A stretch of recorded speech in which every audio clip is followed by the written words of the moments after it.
Hey, it's Soul, and this is Warcraft Weekly, your high-quality second screen commentary. You can help support the channel by liking this video, subscribing for more WoW coverage, and catching me live whenever I'm streaming.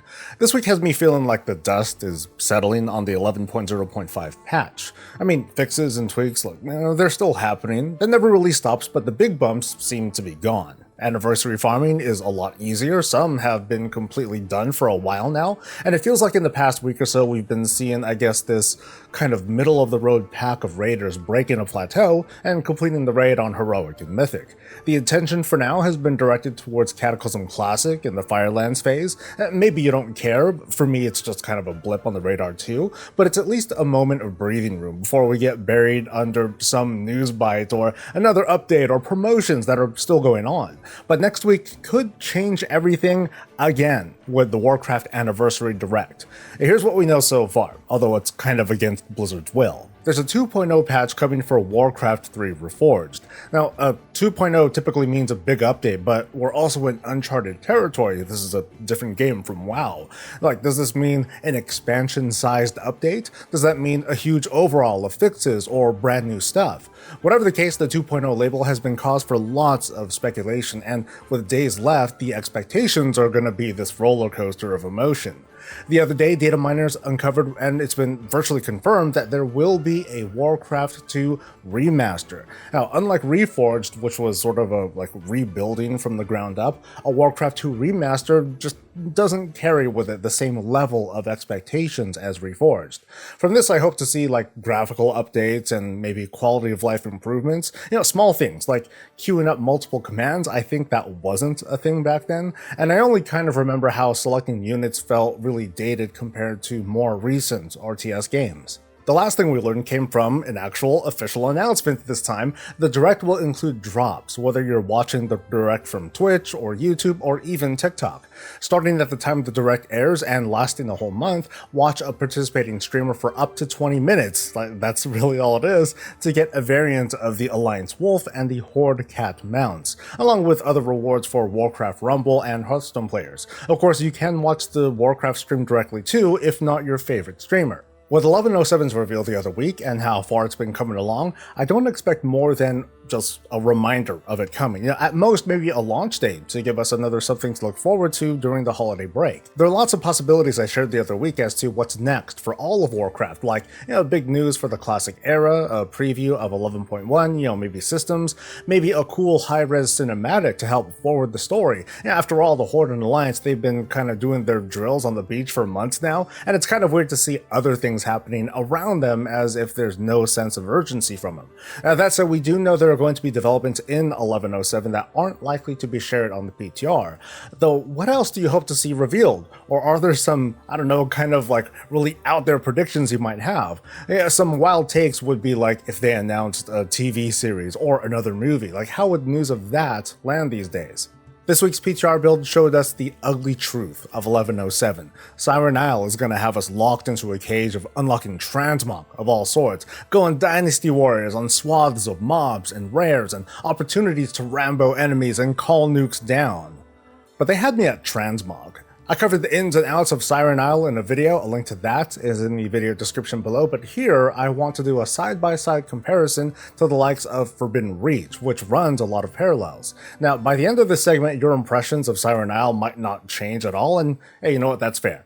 But I at least want to arm you with some solid talking points when you head off to battle, you brave forum warrior you. As you might have heard, Siren Isle was originally an island expedition from Battle for Azeroth. So it's small, it's fairly easy to traverse, it's built without flying in mind. Here on screen is a pretty accurate display of just how big Siren Isle is compared to Forbidden Reach, and this was designed with skywriting in mind. The questing in both of these zones is pretty brisk. The focus is on continued farming, and I'll get to that, but the questing, it's pretty relaxed. The questing on Siren Isle reportedly takes 2 weeks to unlock, and from my playtesting, that's about 2 or 3 hours of game time. Unlike the Forbidden Reach, you can't fly in the Siren Isle at first, but you can unlock it, and the context behind this unlock is pretty simple. The weather is bad for flying, and you're working on ways to overcome it. You eventually do, and that's what gets you flying. It sounds kind of hokey, but that's exactly the kind of context I wished for years ago with this whole flying debate. It's like, hey Blizz, give me a reason why I can't fly around the Broken Isles during Legion. Oh, is it because spaceships might blast me out of the sky?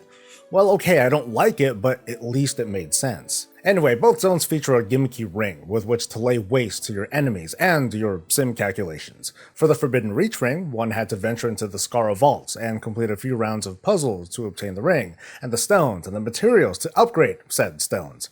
And you could farm the island for more resources like stones to grind down into upgrade materials, and then go to the hub to customize the ring, or otherwise make multiple rings with multiple upgraded stones for easy swap out. Very simple. On Siren Isle, by the time you're done questing, you have an upgraded ring, and many but not all of the available stones. In this case, or at least at the moment, there's only one ring, but you can freely switch out stones anytime, and the ring's already upgraded, there's no additional grinding needed. I should point out though, I haven't discovered how to obtain every stone, but in this comparison, the Siren Isle ring is just way more of a freebie than the Forbidden Reach ring. With regards to rares, Forbidden Reach featured elite rares all over the place. They were spongy at the least, they were impossible to solo at worst. In later patches after the zone was mostly left behind, the outcry to nerf these rares was pretty loud. In fact, in hindsight, I'd say this was one of the bigger sources of outcry during Dragonflight, not just limited to the Forbidden Reach, but also during Season 2 and Zeralek Caverns. Siren Isle so far features 3 elite rares that can be unlocked, and they're not very far from each other. There's a big zone announcement whenever they're called, and it takes about a minute to ride your way there. Mechanically, I'd say they're still spongy, but they're also simpler than the Forbidden Reach rares. The smaller zone makes it easy for folks to make it to the fight well ahead of time. I'll also make the claim these mobs can be soloed while it's current too. This is thanks in part to the special ring, which, after completing the questline, has this proc where all of its possible stones activate at the same time, even if they're not slotted. It seems to go off pretty frequently too, making these rares very doable as long as you're not just standing in bad stuff. What's really going to keep me here for a while though are the rewards, which doesn't just include the ring. The comparison is a little bit unfair because upgrading Forbidden Reach gear was a big pain in the ass, while these days we have the upgrade system. Siren Isle features easily tradable veteran class gear, and that should mostly make sense. Warbands are in full force here. The gear from drops and vendors can be traded. The currency used to buy these can be traded across the warband with no penalty. And on top of the player power, there's a ton of cosmetics to be bought from vendors, from ensembles to individual weapon and armor pieces. It's thanks to the ring and the way the island works that even latecomers shouldn't have too big of an issue farming for what they want. This is a step closer to my idea, at least, of evergreen content, and I'm sure you folks have different ideas. The way I see it, there's lots to work towards. It's fairly easy to solo, whether it's the current hotness, or if it's been like a few patches or even expansions later. And it's just there. It's always there. I can take it for granted and come back whenever I feel like it. I've been trying to make myself out as an example of the in-between collector, like someone who enjoys collecting, but it's not my main activity. I have goals, and in my case, I want to collect all the shields in the game, but I also fall way short of the feeling like I have to collect everything right away when the new content first comes out. When it comes to stuff like Hollow's End or the anniversary event, if I don't get that special thing, it's like, hey, there's always next year, and there's a ton of other distractions and collectibles and trading posts between now and later. Okay, I've gotten way off topic, but the last big comparison I want to make isn't with these zones, but with the patches themselves. Because you might not like either of these zones or what they offer, and that's totally fair too. But back during 10.07, there wasn't much else to do outside of Forbidden Reach. Now, okay, there were a few quest lines including heritage armor sets, but that was about it. 11.07 seems to at least offer more variety, even if it's just returning events. Turbulent Timeways is back for big leveling, and with it, all the vendor refreshes, including lots of recolors. Plunderstorm will also return for a departure from traditional WoW content altogether, with some improvements reportedly being able to queue up while logged into your normal WoW characters, and replacing the Renown track with a Plunder store to simply buy what you want most. I feel a lot more satisfied with what's coming compared to what we had in the past. I'd like to say this is a reflection of lessons learned while keeping what people like, but what do you think? One thing is not making it to the upcoming patch, and that's the originally announced respec for professions. Now that sucks, but consider how WoW has been producing its content. Maybe you feel like what they've cooked up needed more cooking, if you know what I mean, but if they're saying they gotta delay respecs, then dude, they're definitely not ready. We'll probably never get an answer to this, but I am curious as to why. It was far enough along to announce, so something must have happened in the short time between last week and now. It could be a new idea suddenly came up that was really awesome and is just going to take over. It could have been the community reactions that are making them pause, which sounds kind of weird, right?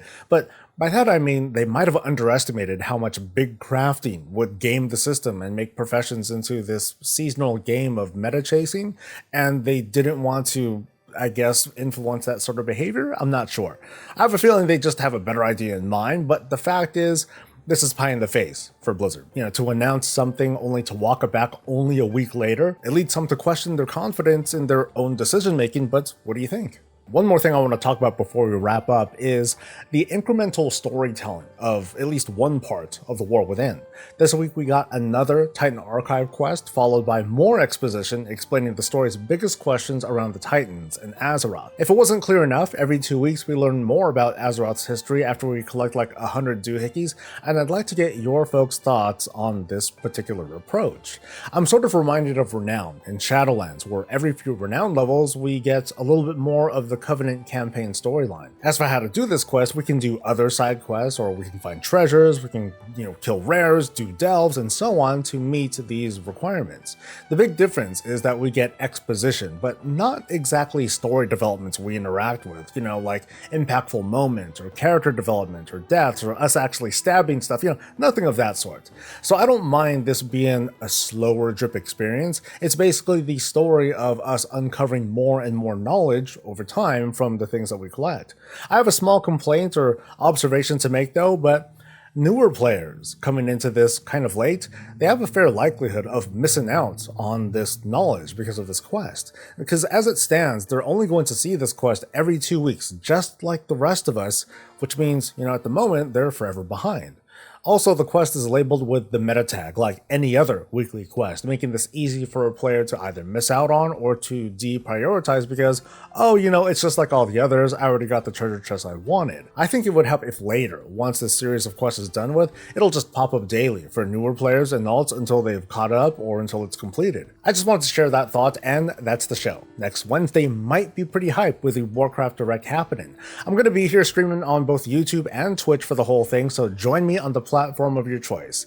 For now, we gotta give thanks to all the folks who've been supporting me lately, from the folks new to the channel to those watching me live, to our valued patrons, and of course to you viewer for making it to the end. You fed the algorithm. Now if you don't mind, hit the like button, subscribe for more WoW coverage, catch me live, and I'll catch you later. Stay safe, stay healthy, and stay breezy.